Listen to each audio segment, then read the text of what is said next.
Our next speaker is Michael Borowick, who's Assistant Secretary of the Australian Trade Union Council.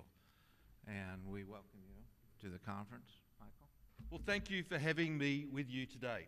Firstly, I want to tell you a short yarn about what's going back home in Australia, and then speak to you about how I find myself here at an ADAO conference in Washington, DC, of all places.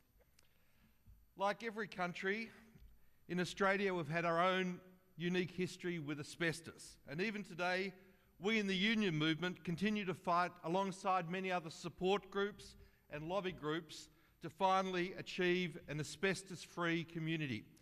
And I use the words asbestos-free deliberately, because it's only through elimination or eradication that we can achieve prevention. I'd like to share the story of a small Australian town called Wittenoom, which neatly sums up the Australian experience with asbestos through the last century or so up until today.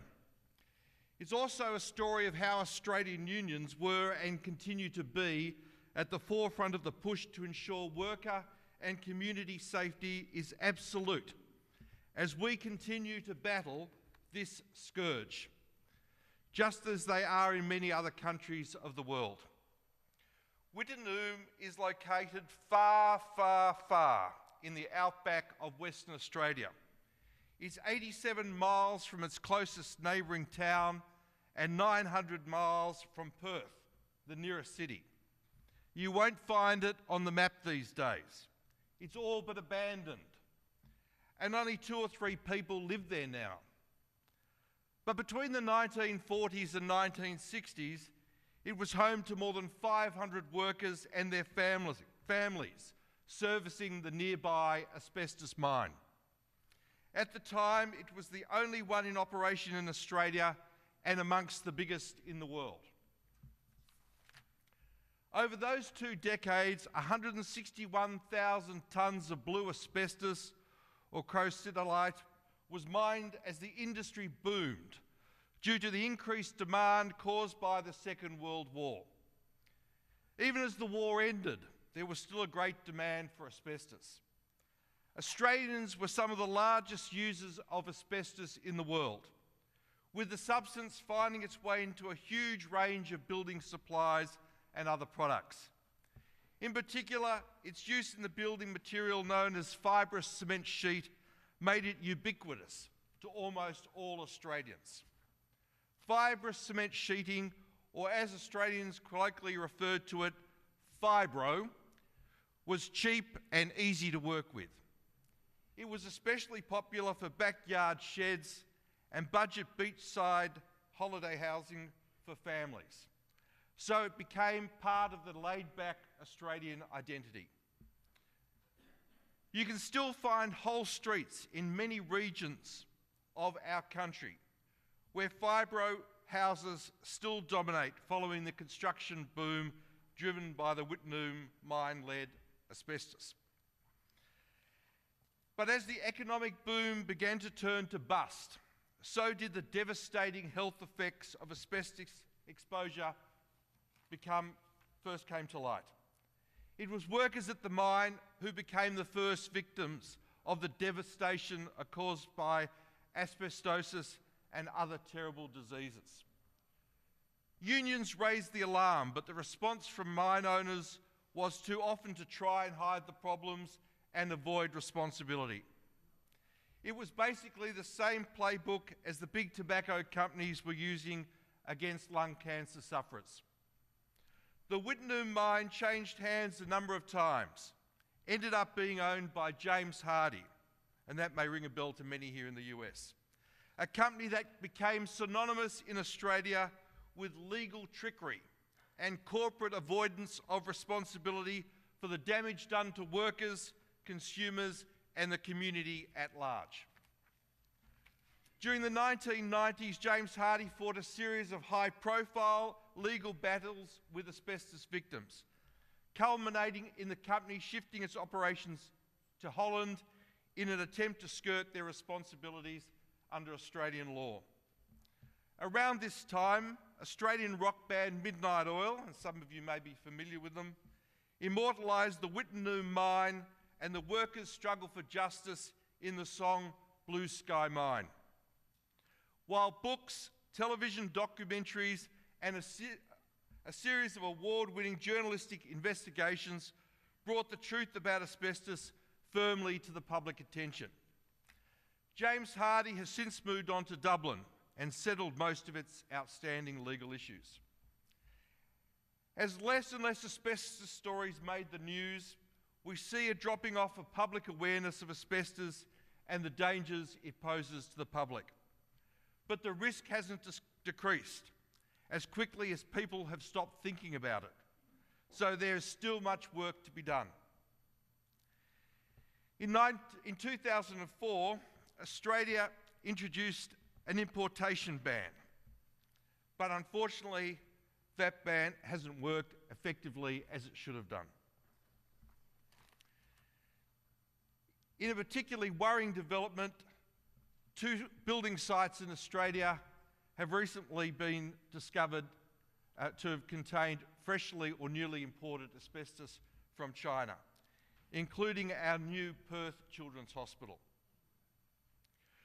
We've also had frightening examples in recent years being found in such imported products as children's toys and crayons. So while it's great to have a ban in place, it's only as strong as the effort put into it at border enforcement. And I shall return to our immigration or our importation scandal later in my presentation, because it's just not importation that poses a risk. We still have a huge amount of asbestos in place in buildings and homes throughout the country. Alarmingly, it is estimated that 1/3 of Australian homes contain asbestos materials. In my own home state of Victoria, a recent Education Department audit has shown that only 3% of state schools are asbestos-free. That leaves 97% containing at least traces of asbestos. The department has also identified high-risk asbestos in almost 1/3 of state schools. The Victorian state government has a plan to eradicate asbestos from schools by 2020, but that leaves another 3 years where our children in schools are at risk. And even if this eradication plan succeeds, it's only a small percentage of schools nationwide that will be safe. Unions have been playing our part, but while our industrial and political focus often can be critical to success, there are times when a more community-focused strategy can play increasing dividends. We had a big success when we worked with community groups over many years, which culminated in 2013 when our Parliament established an asbestos safety and eradication agency. The agency is an independent statutory authority which has a number of broad functions encompassing environmental and health issues, particularly those that go beyond asbestos at the workplace. And we had to fight hard to have the word eradication included in the title, because, as I said earlier, eradication is the only pathway to preventing further infection. This is more than just awareness, it's eradication. There's still so much at stake in Australia. Currently, around 2,000 people every year die of an asbestos-related disease. Our most recent interaction with asbestos, at least for those in the public mind, is around crayons, which came our way in 2014 from information provided to us by the ADAO.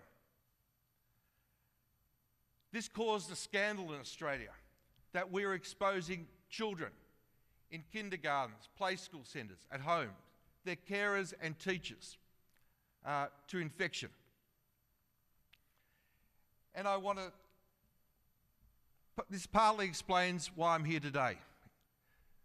I want to pay my respects to the terrific work that ADAO does.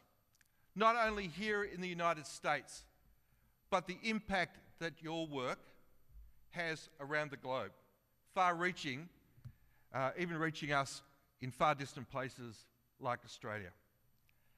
I never had the opportunity to meet Alan Reinstein, but he must have been one hell of a guy, because Linda has dedicated her life to immortalising his memory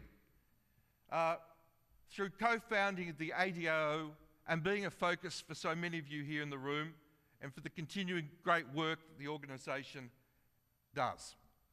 And I had the opportunity to meet Linda in Turkey a few years ago. Not only does she travel the length and breadth of the United States campaigning tirelessly around asbestos, she does so around the globe, and she's a regular visitor to Australia. So the scandal from the crayons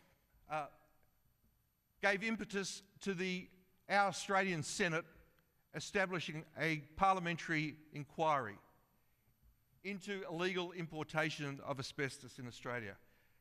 And whilst we can puff our chest out that we've had an importation ban since 2003, it's been largely ineffective.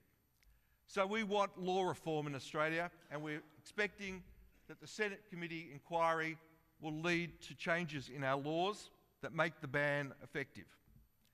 All started through the good work of the ADAO.